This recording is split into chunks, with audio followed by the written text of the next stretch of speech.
오늘 주시는 하나님의 말씀은 사무엘상 10장 17절에서 27절까지의 말씀입니다.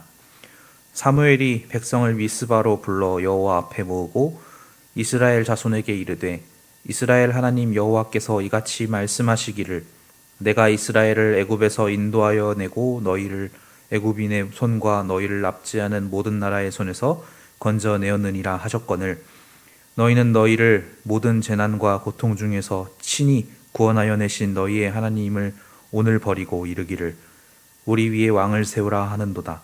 그런즉 이제 너희의 지파대로 1000명씩 여호와 앞에 나아오라 하고 사무엘이 이에 이스라엘 모든 지파를 가까이 오게 하였더니 베냐민 지파가 뽑혔고 베냐민 지파를 그들의 가족별로 가까이 오게 하였더니 마드리의 가족이 뽑혔고 그 중에서 기스의 아들 사울이 뽑혔으나 그를 찾아도 찾지 못한지라. 그러므로 그들이 또 여호와께 묻되 그 사람이 여기 왔나이까? 여호와께서 대답하시되 그가 진보다리들 사이에 숨었느니라 하셨더라.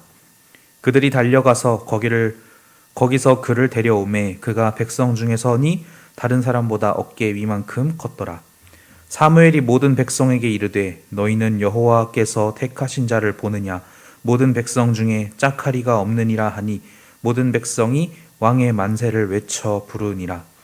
사무엘이 나라의 제도를 백성에게 말하고 책에 기록하여 여호와 앞에 두고 모든 백성을 각기 집으로 보내매 사울도 기브아 자기 집으로 갈 때에 마음이 하나님께 감동된 유력한 자들과 함께 갔느니라.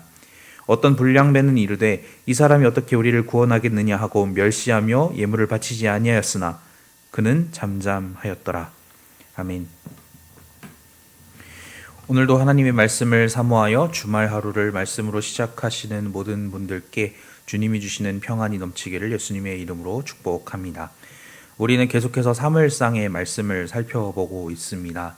이 사무엘상에는 다양한 인간 군상들이 등장하죠. 우리가 봤던 엘리와 그 아들들, 그리고 한나, 그리고 사무엘과 사울, 또 앞으로 나올 다윗 등 여러 인생들이 등장합니다. 이들의 인생을 통해 말씀이 우리에게 무엇을 전하고 싶은 걸까요? 그 핵심을 담은 본문이 바로 오늘 사무엘상 10장에 등장합니다. 그 한나의 이야기를 나누면서 한나가 사무엘의 이름을 짓게 된 이유를 설명하면서 여러분들과 나누었던 히브리 단어가 하나 있는데 기억하십니까? 샤알이라는 단어였죠. 못 기억하셔도 좋습니다. 방금 이제 설명드릴 테니까 이 샤알이라는 단어는 세 가지 정도의 뜻을 담고 있습니다. 먼저 구하다입니다. 두 번째로는 허락하다 내지는 빌려주다고요. 셋째로 드리다입니다. 그래서 한나가 내가 샤알 구한 것을 하나님께서 샤알 허락 빌려주셨으니 그 이름을 사무엘 하나님께서 들으셨다라고 짓고 마지막에 이렇게 덧붙이죠. 그 아들을 샤알 하나님께 드리겠다라고 엘리에게 고백했던 것이 1장의 말씀이었습니다. 놀랍게도 오늘 이 본문에도 이 샤알이라는 단어가 등장합니다. 어디에서일까요? 바로 사울의 이름입니다. 사울의 이름은 이 샤알이라는 말에서 비롯된 이름이죠. 그래서 백성들이 구한 왕, 샤알한 왕을 하나님께서 내어주셨다, 빌려주셨다, 샤알 이렇게 되는 겁니다. 그러나 한나의 구함과 이 백성들의 구함, 사울에는 큰 차이가 있습니다. 그것은 한나는 하나님께서 빌려주신 혹은 허락하신 그 아들이 누구의 것임을 인정한 사람입니까? 하나님의 것임을 인정한 사람입니다.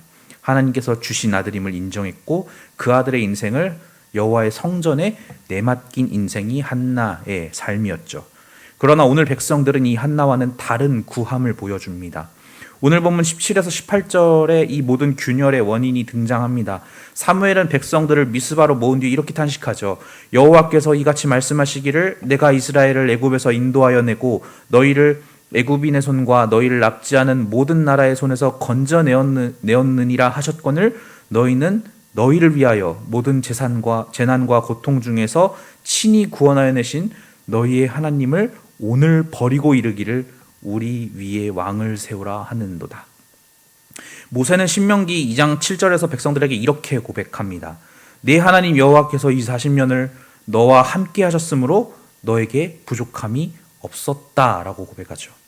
하나님께서 함께 계시기에 그들이 광야에 있건 그들은 성전에 있는 것과 다름없었고, 하나님께서 함께 계시기에 그들은 모래폭풍 속에서도 성벽 안에 있는 것과 다름없었고, 하나님께서 함께 계시기에 그들의 신발이 닳고 옷이 닳아도 부족함이 없었다라고 고백한 것이 신명기의 정신입니다. 사무엘은 이 정신을 계승했던 사람이죠. 당시 사회에는 수렵 채집 사회가 끝나고 이제 농경 사회로 전환이 이루어지던 시기였습니다. 이 왕정이란 제도를 중심으로 체계적인 군대가 세워지고 성벽이 쌓아 올려지고 청동기에서 철기로 넘어가는 그런 시기였던 것이죠. 아마 이 이스라엘 백성들은 이웃나라, 특히 블레셋을 보면서 이 왕정 제도와 국가의 건설이 필요하다 느꼈을 겁니다. 그러나 사무엘은 그들의 구함에 대해 이렇게 일갈합니다. 너희의 하나님을 오늘 버리고 이르기를 우리 위에 왕을 세우라 하는도다. 사무엘이 봤을 때 이들의 구함은 하나님을 위한 구함, 하나님의 것을 하나님의 것으로 인정하는 구함이 아니었던 겁니다. 이들이 왕을 뽑고 싶은 이유는 하나님의 말씀을 지키고 그것을 토대로 살아가기 위함이 아니라 그들 스스로가 힘을 갖고 그들 스스로가 세상의 중심이 되고자 했던 욕심의 표출이었던 것이죠. 여기에서 한나의 구함과 백성들의 구함이 갈리게 됩니다. 여러분, 한나의 구함은 아까 말씀드렸지만은 하나님께서 채워주셨음을 인정하고 자신의 삶과 아들의 삶을 하나님께 다시 드린 구함으로 매듭이 지어집니다. 그러나 백성들의 구함은, 사울은 하나님께 받을 것을 취한 뒤 그것을 자신의 것이라 주장하며 그것을 하나님께 돌려드리기보다는 마지막에 하나님을 버리고 사무엘의 말처럼 그들 스스로 왕을 세우기 위한 구함이었던 겁니다. 하나님께서 이것을 아십니다. 그럼에도 이 백성들에게 왕을 허락하시는데 그 인물이 바로 오늘 본문의 사울인 것이죠. 그래서 사울의 이름은 백성들의 간청으로 구해진 자 샬에서 비롯된 사울입니다. 그리고 이 사울은 하나님께서 허락하신 자 내지는 빌려주신 자라는 의미로 샬, 사울이기도 한 것이죠. 그렇습니다. 여기까지는 한나와 같습니다. 그러나 이들은 하나님께 드린다는 의미의 샬은 그들의 뒤편으로 감추어 버리고 맙니다.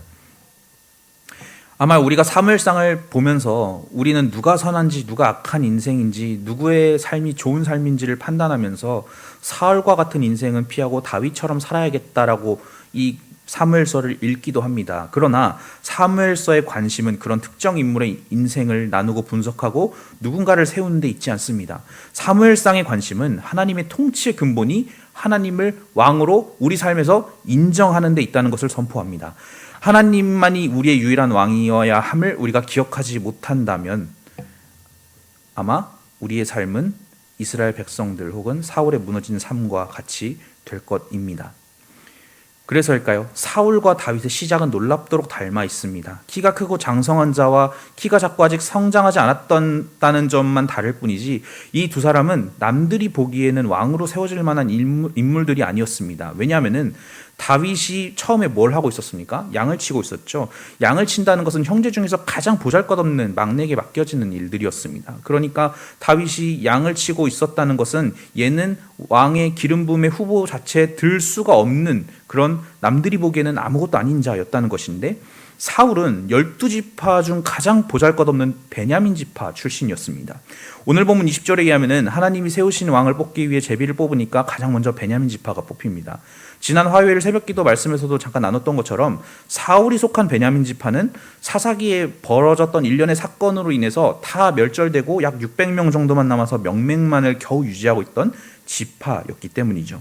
통상적 시선으로 사울을 바라봤을 때 이 베냐민 지파는 왕을 배출할 만한 지파가 아니었다는 겁니다. 그래서 오늘 본문에서 사울이 왕으로 뽑힌 것을 보고 모두가 기뻐하지만 어떤 불량배가 27절에 일어나서 이 사람이 어떻게 우리를 구원하겠느냐라고 멸시하고 예물을 바치지 않는 사건으로 오늘 본문이 마무리되게 되죠.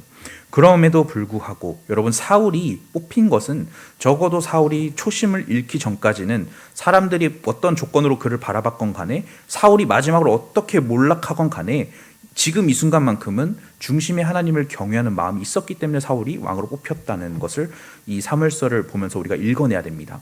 끝이 비록 나쁘긴 했지만 적어도 이 순간만큼 기름 부음 받고 제비로 이 왕으로 뽑혔을 때 시기에 이 사울만큼은 하나님을 바로 섬겼다는 것이죠. 그것을 나타내는 문학적 장치가 기름 부음과 여호와의 영이 부어졌다라는 두 가지 문장입니다.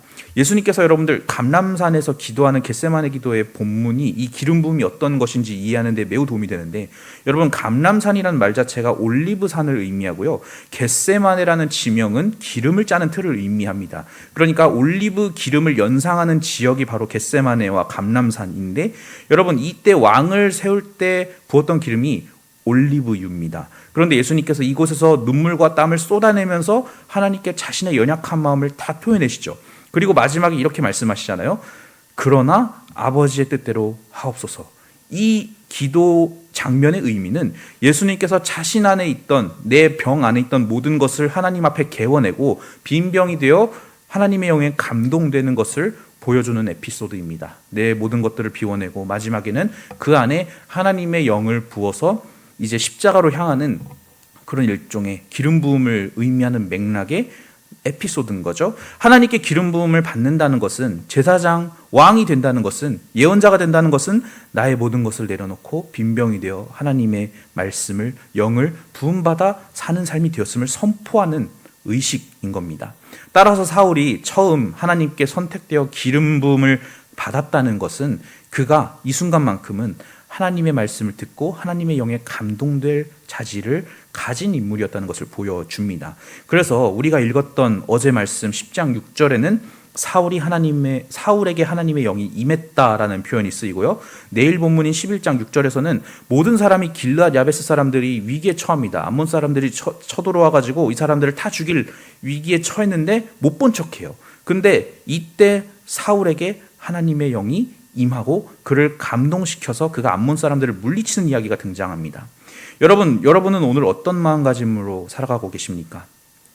여러분의 삶에서 왕은 누굽니까?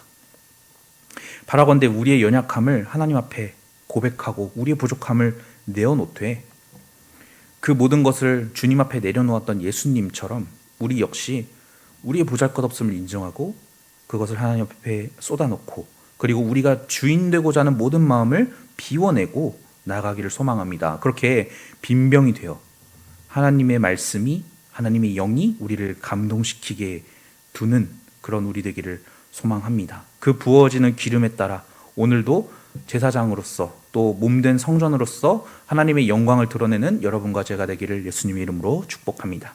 기도하겠습니다. 은혜의 주님 감사드립니다.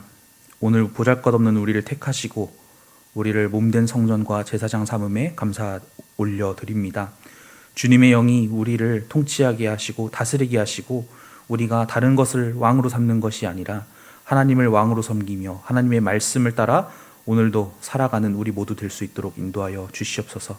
그렇게 우리 각자의 삶의 자리에서 여호와 하나님의 영광을 드러내는, 예수 그리스도의 사랑을 드러내는 그런 몸된 교회로 오늘 한 날 살아가게 하여 주시옵소서. 오늘도 우리와 동행하시는 예수님의 이름으로 기도드립니다. 아멘.